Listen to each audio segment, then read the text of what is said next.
자, 오늘 말씀 보면서 어떤 생각하셨습니까? 지난주에 생각했던 말씀이라는 생각이 들었으면 참 감사하고 그런 생각이 안 들었으면 좀 실망이 되고, 아마 누가복음 3장 1절 2절 할 때까지는 생각이 잘 안 났을 수도 있어요. 그러나 본문을 읽으면서는 아마 생각이 났을 거예요. 디베르 왕제라든지 빌라도라든지 헤롯이라든지 가이사, 가야바, 안나스 등등 이름을 들으면서 지난 수요일에 생각했던 말씀 하는 그런 생각이 났을 줄 믿습니다. 자, 지난주에 생각해 본 것처럼 당시 이스라엘은 로마 황제의 지배를 받는, 디베르 가이사의 지배를 받는 그런 식민지 상태에 있었고요. 단순히 그저 황제의 지배만 받는 것이 아니라 나라가 4개로 나뉘어져서 총독과 분봉 왕들에 의해서 4사람의 총독과 분봉 왕에 의해서 다스려지고 있는 그런 때였다 하는 것 생각해 보았죠. 자, 이때가 어떤 때였다고요? 너무나 힘들고 어려운 때. 자, 우리 일제 36년 직접 다 겪어보지는 않으셨다 하더라도 얼마나 힘들고 어려운 때였는지 잘 알잖아요. 바로 그런 때였거든요. 그런 때에 한 가지 놀라운 사건이 일어났어요. 그래서 사실은 이 말씀 지난주 수요일까지만 해도 이 말씀을 전하려고 생각을 하지 않았는데, 그처럼 힘들고 어려울 때 이스라엘 땅에 일어난 놀라운 한 가지 사건, 이 사건 생각하고 지나가야 되겠다 하는 마음에서 오늘 이 말씀 함께 나누게 되었어요. 자, 그 사건이 어떤 사건이었어요? 2절 맨 끝에 나오죠. 하나님의 말씀이 빈 들에서 사가랴의 아들 요한에게 임한지라. 좀 실망이 되죠. 사건이라고 하니까 어마어마한 사건이 들어있는 줄 알았는데 하나님의 말씀이 세례 요한에게 임했다라는 그런 말씀, 사가랴의 아들 요한에게 임했다라는 그 말씀을 들으면서 어쩌면 그게 무슨 그렇게 대수로운 일이라고, 오히려 지금 이런 때에 로마 황제 디베르 가이사가 조서를 내렸다 하면 그야말로 그거에는 귀가 쫑긋하고 무슨 조서를 내렸을까? 우리를 해방시켜준다는 말인가? 독립시켜준다는 말인가? 그럴 수 있는데 하나님의 말씀이 임했다? 그거야 하는 그런 생각이 들 수도 있어요. 또 하나님의 말씀이 임해도 누구에게 임하느냐? 하나님의 말씀이 지금 이스라엘을 다스리고 있는 로마 황제 디베르 가이사에게 임했다. 그러면 이건 정말 놀라운 일이에요. 그런데 누구에게 임했다? 빈 들에 사는, 아무것도 없는 황량한 곳에서 그냥 수도사처럼 살아가는 그런 사가랴의 아들 요한에게 임했다.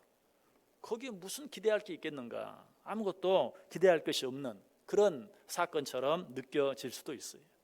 그러나 여러분, 이 사건이 얼마나 엄청난 사건인지 몰라요. 여러분, 이 사건이 일어나기까지 과거 400년, 이 사건이 일어나기 전까지 하나님의 말씀이 사가랴의 아들 요한에게 임하기 전 400년 전 동안 그 땅에는 하나님의 말씀이 완전 스톱돼서 올 스톱, 하나님의 말씀이 지난 400년 동안 임하지 않았어요. 그 시대를 소위 침묵 시대라고 말해요. 하나님의 말씀이 임하지 않았던 시대, 그래서 그 어떤 하나님의 음성도 들을 수 없었던 시대, 그 시대는 그야말로 죽음의 시대였어요. 그런데 바로 이 순간에 무엇이 임했다? 그 하나님의 말씀, 400년 동안 멈추었던 하나님의 말씀이 드디어 다시 임하게 되었다. 여러분, 하나님의 말씀이 임하게 되면 어떻게 되는 줄 아세요? 어둠이 물러가고 빛의 밝음이 몰려와요. 근심과 염려가 물러가고 기쁨과 평안이 몰려와요. 원망과 불평이 물러가고 감사와 찬송이 몰려와요. 매임과 속박이 물러가고 자유와 평화가 몰려와요. 고통과 절망이 물러가고 희망과 소망이 몰려와요. 아픔과 질병이 물러가고 건강과 치유의 역사가 일어나게 되어 있어요. 왜? 말씀은 곧 생명이기 때문에 그래요. 요한복음 1장 1절에 말하죠. 태초에 말씀이 있었다. 그리고 이 말씀은 곧 예수 그리스도이시다 라고 말하죠. 자, 그런데 예수님께서는 자기 스스로를 가리켜 요한복음 14장 6절에서 뭐라고 말합니까? 내가 곧 길이요 진리요 생명이다. 태초에 말씀이 있었고 그 말씀이 곧 예수님인데 예수님은 곧 생명이다. 그러면 이 말씀은 곧 뭐라는 거예요? 생명이라는 거예요. 말씀은 생명이에요. 말씀은 생명이기 때문에 이 말씀이 임하면 모든 것들이 바뀌어지고 변화되어지고 새로워지고 회복되어지고 바뀌어지는 그런 역사가 일어나게 되는 것이, 여러분, 우리가 이 세상을 살면서 왜 생명력이 없습니까? 살았으나 살아있지 않은 것 같은, 여러분들에게 예수 믿는 사람으로서의 생명력, 다시 말해서 예수 믿지 않는 사람은 가지지 않은 생명력, 그런 것들이 여러분에게 있습니까?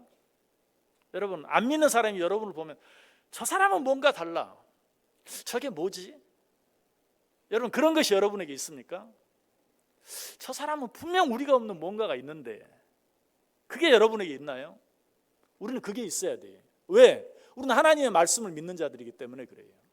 하나님의 말씀은 생명력이거든요. 그 말씀이 정말 내 안에 있다면, 그 말씀이 없는 자가 봤을 때, 하나님을 믿지 않는 자, 하나님을 모르는 자, 하나님의 말씀을 모르는 자가 봤을 때 우리에게는 분명히 우리가 다른 사람들은 알 수 없는, 그들은 알 수 없는 어떤 생명력이 우리 가운데 있어야 한다. 자, 우리가 그 생명력을 얻기 위해서는 어떻게 해야 되겠어요? 하나님의 말씀이 우리 가운데 거하게 해야 돼요. 생명인 하나님의 말씀이 우리 안에 온전히 거하기만 하면 어쩌면 나도 알지 못하는 이게 뭐지? 하는 그런 어떤 기분, 기쁨, 어떤 그런 힘, 능력, 그런 어떤 희망, 소망, 이런 것들이 우리 속에 생기는 걸 느낄 수 있어요. 뿐만 아니라 말씀이 우리 가운데 있으면 우리 가운데 이런 놀라운 변화가 일어나게 되는 또 한 가지 이유가 있어요. 그것은 말씀은 생명일 뿐만 아니라 말씀은 우리의 인도자가 되고 우리의 보호자가 되기 때문에 그래요. 시편 119편 105절에 보면 주의 말씀은 내 발의 등이요 내 길의 빛이니이다. 자, 알지 못하는 길을 갑니다. 알지 못하는 길을 가는데 지도를 가진 사람과 지도를 갖지 않은 사람은 분명히 그 태도가 다르게 돼 있어요. 지도가 없는 사람은 굉장히 불안하고 뭐 갈림길만 나오면 어디로 가야 되지? 계속 가도 되나? 그러나 지도를 가진 사람은 어때요? 여기 당당하게 갈 수 있어요. 자, 그런 모습이 하나님의 말씀이 있는 자들에게 있어야 돼요. 여러분에게 그런 모습이 있습니까? 하나님을 모르는 사람, 그리고 하나님의 말씀을 모르는 사람, 그런 사람은 어떤 일들 앞에서 어떻게 해야 되지? 하면서 고민하고 갈등하고 두려워하는, 그러나 하나님의 말씀을 가진 자들은 이거는 하나님의 말씀대로 하나님께서 이렇게 말씀하셨기 때문에 나는 이렇게 하면 돼, 나는 이 길로 가면 돼 라는 그런 어떤 담대함이 내 안에 있는가 한번 확인해 보아야 돼요. 하나님의 말씀은 우리의 인도자가 되고 하나님의 말씀은 우리의 보호자가 된다. 그런데도 우리는 하나님의 말씀에 대해서 오해하는 게 참 많아요. 하나님의 말씀은 참 우리를 힘들게 만든다, 하나님의 말씀은 우리를 참 얽어맬 때가 많다, 이렇게 느낄 때가 참 많아요. 왜? 하나님의 말씀은 하라는 것도 많고 하지 말라는 것도 많기 때문에 하나님의 말씀 너무 힘들어, 너무 어려워 라고 생각하며 살 때가 많아요. 그러나 그거 오해예요. 여러분, 양들이 목자가 없으면 어때요? 편하죠. 목자가 있으면 뭐 자꾸 이 경쟁이 때려가면서 이리 가 저리 가, 그리 가면 안 돼, 빨리 가, 천천히 가, 뭐 그것도 모자르면 어때요? 막 개까지 동원해가지고 막 길을 막아가지고 막 저리 가면 그 양들이 말은 못하지만 속으로 어때? 야, 진짜 귀찮아 죽겠네, 저쪽에 좋은 풀이 있는데 저쪽 가서 좀 뜯고 싶은데, 저기 좀 물이 있는데 저기 가서 물 좀 마시고 싶은데 왜 자꾸 이쪽으로만 가라고 하는 거야? 목자가 자꾸 엉덩이를 해초를 때리는 이 목자가 미울 거예요. 귀찮을 거예요. 좀 잠깐만 좀 안 보여줬으면 좋겠다. 그러나 이 양이 목자가 없으면 어떻게 됩니까? 뜯어 먹어서는 안 될 독초를 뜯어 먹고 죽게 되기도 하고, 가서는 안 될 곳에 갔다가 낭떠러지에 떨어져 죽게 되기도 하고, 더더구나 맹수가 나타나면 어때요? 아무도 자기를 지켜주지 않아요. 그냥 자기 마음대로 할 수 있어서 너무 좋은 것 같았는데 졸지에 사자밥이 되고 만다는 것이 똑같아요. 하나님의 말씀이 그런 거예요. 하나님의 말씀대로 살려고 하는 게 좀 힘들게 느껴질 때가 있어요. 이런 굴레 좀 없으면 안 되나? 자유롭게 내 마음대로 하고 싶은 대로 하고 싶은 것 하고 가고 싶은 데 가고 살면 좋을 텐데 하는 생각이 들지만 그것은 잠깐이고, 그렇게 살다 보면 어때요? 나도 알지 못하는 사이에 가서는 안 될 곳에 가서 낭떠러지 떨어 죽게 되고, 나를 호시탐탐 우는 사자와 같이 집어삼키려고 노려보는 악한 사단 마귀에게 집어삼키게 되고 하는 그런 일들을 겪게 되고 만다. 말씀이 바로 이와 같은 것이. 그래서 이 하나님의 말씀이 있을 때는 어쩔 때는 말씀이 좀 귀찮게도 느껴지고 불편하게 느껴지고 나를 얽어매는 것처럼 느껴질 때도 있지만, 그 말씀이 내게서 점점 멀어지고, 여러분들을 또 한번 해보라고 말할 수는 없고, 뭐 주일날도 오고 수요일날도 오고 새벽에도 오고 하나님의 말씀을 듣는데 그게 너무 힘들고 어려워서 자꾸 멀리 해보세요. 자꾸 멀리 하면 어때요? 처음에는 굉장히 좀 편안한 것 같아요. 좋네, 그렇게 느끼다가 어느 날 갑자기 내 마음에 어떤 기쁨도 없고 소망도 없고 어떤 감사도 없고 갑자기 뭐 알지 못하는 그런 병에 걸려 시름시름 앓는 어떤 사람처럼 온몸에 힘이 빠지는 것을 느끼게 돼요. 왜 그럴까? 왜 그럴까? 뭐 때문일까? 곰곰이 생각해 보니까 어때요? 하나님의 말씀과 내가 멀어지고 있는 거예요. 우리 그리스도인들은요, 정말 힘들고 어렵다가도 여러분들도 그런 경험이 있을 거예요. 자, 무엇을 통해서든지 하나님께서 내 아들아, 내가 너를 사랑한다. 내 딸아, 내가 너를 사랑한다. 여러분, 그 음성이 여러분 귀에 들리는 순간 어때요? 갑자기 그냥 어둡던 세상이 환해져요. 모든 걸 다 잃어버렸다가 그 모든 걸 다시 찾는 것 같은 그런 느낌이 들어요. 하나님의 말씀이 내 안에 들리면 그런 은혜가 우리에게 있어요. 그런데 그런 음성이 들리지 않으면, 힘들고 어려운데도 그런 음성이 들리지 않아요. 여러분들 뭐 이 시간에 하나님의 말씀 설교를 듣고 있다고 해서 하나님 음성이 다 들리는 건 아니에요. 오늘도 여러 가지 많은 말씀들을 하나님께서 하고 계시지만 그 말씀이 내게 주시는 말씀으로 들려지지 않으면, 말씀이 나 자신에게 임하지 않으면 나는 점점 더 힘이 빠질 수밖에 없고 힘이 약해질 수밖에 없어요.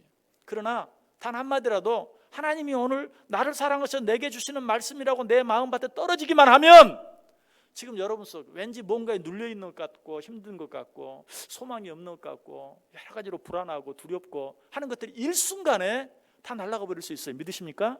그게 바로 하나님의 말씀의 힘이에요. 자, 이런 일을 이스라엘 백성들이 이방의 포로로 잡혀가 있을 때 경험했어요. 우리 그때 이스라엘 백성들이 느꼈던 그것 같이 한번 읽어볼까요? 시편 74편 9절 말씀, 우리 같이 한번 한 목소리로 읽습니다. 우리의 표적은 보이지 아니하며 선지자도 더 이상 없으며 이런 일이 얼마나 오래는지 우리 중에 아는 자도 없나이다. 하나님의 말씀이 있을 때는 그냥 그 말씀 듣지도 않고 지키지도 않고 살았어요. 그런데 하나님의 말씀이 400년 동안 끊어지고 나니까 도대체 무엇을 해야 될지 어디로 가야 될지 알 수 없는 그런 자신의 상태를, 우리의 표적은 보이지 않고 선지자도 더 이상 없으며 이런 일이 얼마나 앞으로 더 계속될는지 우리 중에 아는 자가 없다 라고 깊이 절망하고 있는 그런 모습이 보여요. 다시 한번 말씀드리지만 아무리 우리가 큰 어려움 가운데 있다 할지라도, 아무리 큰 고난 가운데 있다 할지라도 지금 네가 당하는 고난은 장차 받을 하나님의 영광과 좋게 비교할 수 없는 것이다 라는 이 말씀이 정말 내 마음속에 들려지기만 하면 여러분, 고난이 아무것도 아닌 것이 돼요. 오히려 거기에 뭐가 생겨요? 기대가 생겨요. 이 고난과는 비교할 수 없는 영광을 내게 주신다는데 내게 준 고난이 이렇게 크니 앞으로 내게 줄 영광은 도대체 얼마나 크길래 하는 그런 기대, 어떤 그런 소망이 생기고 방금까지 원망하고 불평했던 그것이 무엇으로 바뀌어요? 감사로, 찬성으로 바뀌게 된다는 것이죠. 여러분, 하나님의 심판 가운데 가장 무서운 심판이 뭔 줄 아세요? 하나님께서 말씀을 거두어 가시는 거예요. 하나님께서 말씀을 거두어 가버리시고 그 말씀을 다시 들을 수 있는 기회가 주어지지 않는 것. 이것보다 큰, 이것보다 무서운 심판이 없고 이것보다 무서운 벌이 없어요. 왜? 하나님의 백성들은 언제 어떤 상황 가운데도 말씀만 있으면 다시 회복할 수 있고 새 힘을 얻을 수 있는데 그 말씀이 없으면 죽을 수밖에 없어요. 왜? 말씀은 곧 생명이기 때문에. 이스라엘 백성들이 이 침묵 시대라는 400년간 긴 터널을 통과해야만 했던 이유가 무엇인가? 하나님께서 그들에게 계속 말씀하셨죠. 너무 말씀하시니까 그냥 귀찮게 생각했어요. 여러분, 우리 지금 주일날 호세아서 생각하고 있잖아요. 호세아서가 무슨 책이라고 그랬죠? 소선지서. 소선지서뿐만 아니라 또 대선지서도 있죠. 이사야, 예레미야, 에스겔, 다니엘, 이런 책은 대선지서. 호세아부터 나머지 13권은 소선지서, 모두 17권이나 되는 선지서가 있어요. 여러분, 이 선지서가 어떤 책인 줄 아세요? 이스라엘 백성들이 하나님을 떠나고 버렸을 때, 우리 호세아서 이제 막 시작했지만 호세아서 생각해 보니까 호세아서의 내용이 뭐예요? 호세아에게 너 저 음탕한 여자에게로 장가 들어서 음탕한 자식들 한번 낳아봐. 뭘 얘기한다고 그랬죠? 이스라엘 백성들이 하나님 버리고 하나님 떠나가 버리고 세상의 다른 우상들을 향해 나아가는 그런 모습들을 보면서 너도 한번 똑같은 일을 경험해봐 라고 하면서 주시는 말씀이라고 그랬죠. 선지서들이 다 그래요. 이스라엘 백성들이 하나님께서 계속해서 막 선지자들을 보내서 말씀하시는데 하나도 그 말씀을 듣지 않는 거예요. 그러니까 이 선지서들이 다 끝난 다음에 어때요? 하나님께서도 그냥 입을 닫아버리셨어요. 스톱. 그래, 그 하나님 말씀 없이 한번 살아봐. 그 시간이 몇 년? 400년이 지난 거예요. 결국은 그 일로 인해서 이스라엘 백성들은 어떻게 됩니까? 이방의 포로로 잡혀가고 말죠. 이스라엘 백성들이 왜 이런 일을 당했다고요? 우리 말씀 통해서 한번 확인해 볼까요? 시편 107편 10절과 11절 우리 같이 한 목소리로 읽습니다. 사람이 흑암과 사망의 그늘에 앉으며 곤고와 쇠사슬에 매임은 하나님의 말씀을 거역하며 지존자의 뜻을 멸시함이라. 하나님께서 말씀하셨는데 그 말씀을 무시하고 멸시하고 그 말씀대로 살지 않았기 때문에 너희들이 지금 이방인의 포로로 잡혀가게 되고 더 이상 하나님의 말씀이 너희들에게 임하지 않게 되었다. 여러분 다시 한번 말씀드립니다. 다른 모든 것들은 다 잊어버려도 괜찮아요. 여러분 뭐 자꾸 깜빡한다고 염려하시는 분들 많죠. 다른 것들은 다 잊어버려도 괜찮아요. 그러나 하나님의 말씀만큼은 잊어버려서는 안 돼요. 하나님께서 말씀의 촛대를 우리에게서 옮기시면 모든 것이 끝장이, 거기에는 소망이 없어요. 자, 그런데 오늘 본문 속에 너무나 감사한 말씀이 기록되어 있다고 했죠. 무슨 말이에요? 400년간의 긴 침묵을 깨고 드디어 세례 요한에게 하나님의 말씀이 임했다 라는 것이, 다시 2절 끝부분 보세요. 하나님의 말씀이 빈 들에서 사가랴의 아들 요한에게 임한지라. 얼마나 놀라운 은혜고 얼마나 놀라운 축복인지 몰라요. 말씀이 임하면 모든 것이 달라진다. 말씀이 임하면 모든 것이 변화되어진다. 말씀이 임하면 모든 것이 회복되어진다. 우리는 성경의 많은 사건들, 성경의 많은 인물들을 통해서 이 사실을 확인할 수 있어요. 아브라함에게 하나님의 말씀이 임했죠. 창세기 15장 4절에 보면 여호와의 말씀이 그에게 임하여 이르시되, 어떤 말씀이 임했어요? 네 자녀들이 하늘의 별과 같이 저 해변의 모래알 같이 많아질 것이다. 그런데 아브라함은 어떤 자였어요? 이미 죽은 자와 방불한, 자식 하나만 얻으면 그게 기적이에요. 그런데 하나님의 말씀이 그에게 임하는 순간 어때요? 정말 그가 열국의 아버지가 되잖아요. 사라도 하나님께서 말씀해 주실 때 웃었죠.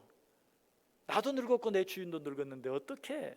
그러나 하나님의 말씀이 임했을 때 그는 열국의 어머니가 되는 그런 놀라운 역사가, 기적이 일어나는 것을 보아요.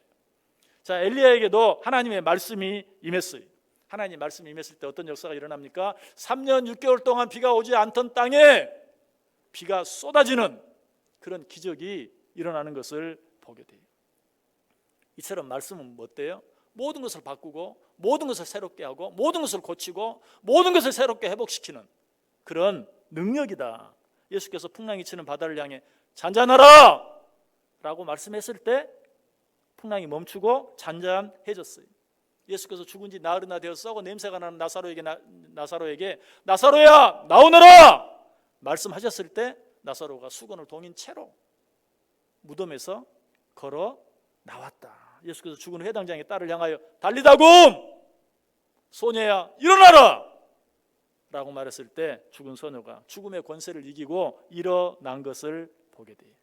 이것이 바로 말씀의 힘이, 말씀의 능력이, 하나님의 말씀 안에는 모든 것을 바꿀 수 있고 모든 문제를 해결할 수 있는 능력이 있다. 여러분은 문제가 뭐라고 생각하세요? 물질의 문제죠. 건강의 문제죠. 건강만 문제 없으면 아니 자녀의 문제죠. 자녀들만 평안하면 뭐가 걱정이 있겠습니까? 여러분의 문제가 뭐라고 생각하세요? 물질의 문제, 건강의 문제, 자녀의 문제, 또 다른 어떤 문제? 여러분 사실은 그런 것들이 문제가 아니. 여러분들에게 문제가 있다고 느껴진다면 그 문제는 여러분 속에 하나님의 말씀이 확실히 임하고 있지 않다는 것이. 왜 그런 것들이 내게 문제로 느껴집니까? 하나님의 말씀이 내 안에 없기 때문에 그래요. 이 사실을 아모스 선지자가 잘 이야기하죠. 우리 같이 한번 읽어보겠습니다. 아모스 8장 11절 말씀 같이 읽습니다.